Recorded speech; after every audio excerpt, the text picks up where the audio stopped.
રાજ્યમાં દિવસે ને દિવસે દુર્ઘટનાઓ, કૌભાંડ અને કાંડનો સિલસિલો જબરજસ્ત શરૂ થઈ ગયો છે. દર બીજા દિવસે કોઈના કોઈ કાંડની ખબરો ન્યૂઝપેપર્સની હેડલાઇન્સ અને ન્યૂઝ ચેનલ્સની બ્રેકિંગ ન્યૂઝમાં જોવા મળતી હોય છે કે આ કાંડમાં આટલા બાળકો હોમાઈ ગયા કે આટલા લોકોના મોત થઈ ગયા.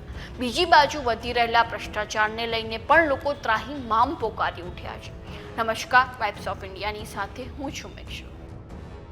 તાજેતરમાં વડોદરામાં હરણીકાંડ, તક્ષશિલા કાંડ, મોરબીમાં બ્રિજ કાંડ એ ગુજરાતને હચમચાવી દીધું હતું. તક્ષશિલા કાંડમાં કુલ 32 લોકોના મોત થયા હતા. ત્યારબાદ વર્ષ 2022માં એટલે કે 2 વર્ષ પહેલા મોરબી બ્રિજ કાંડમાં 141 લોકો ગુમાઈ ગયા હતા અને હરણીકાંડમાં તો 12 નાના બાળકો સહિત 2 શિક્ષકોના મોત થયા હતા. એટલે કે કુલ ગુજરાતમાં 187 લોકો અલગ અલગ કૌભાંડ અને કાંડને લઈને મૃત્યુ પામ્યા છે. તેથી આ 187 મૃતકોને ન્યાય આપવા માટે ગુજરાત કોંગ્રેસ 9 ઓગસ્ટે રાજ્ય કક્ષાએ ન્યાય યાત્રાનું આયોજન કરશે.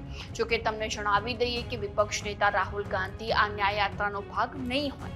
મહત્વની વાત તો એ છે કે ગુજરાતમાં વર્ષ 1995 થી કોંગ્રેસનું શાસન ખતમ જ થઈ ગયું હોય તેવી પરિસ્થિતિ સર્જાઈ હતી, જેમાં 1995માં કોંગ્રેસમાં છેલ્લા મુખ્યમંત્રી છબીલદાસ મહેતા હતા. તેઓ 1 વર્ષ 24 દિવસ આ પદ પર રહ્યા હતા.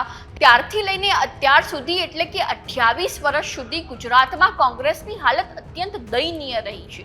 જેમાં છેલ્લી વિધાનસભા ચૂંટણીની વાત કરીએ તો કોંગ્રેસને 182માંથી માત્ર 17 સીટો જ પ્રાપ્ત થઈ હતી. પરંતુ લોકસભા ચૂંટણી 2024માં કોંગ્રેસે ભાજપને હંફાવી મૂકી દીધી, જેમાં ગુજરાતમાં છેલ્લા 2 ટર્મની લોકસભા ચૂંટણીમાં કોંગ્રેસની એક પણ સીટ નહોતી આવતી. પરંતુ લોકસભા 2024માં બનાસકાંઠા કોંગ્રેસના ફાળે જતા ફરીથી પાર્ટીમાં એક આશાની કિરણ જાગી કે ગુજરાતમાં પણ ભાજપનો સત્તા પલટો થઈ શકે છે, કોંગ્રેસ પણ ભાજપની વિરોધમાં આંદોલન કરી શકે છે અને પ્રજાના પ્રશ્નો ઉઠાવી શકે છે. તો હવે જોવું રહ્યું કે ભવિષ્યમાં ગુજરાતમાં સત્તાની કાયાપલટ થશે કે કેમ. તો આવી જ નવી માહિતીને જાણવા માટે ફોલો કરો વાઇબ્સ ઓફ ઇન્ડિયા.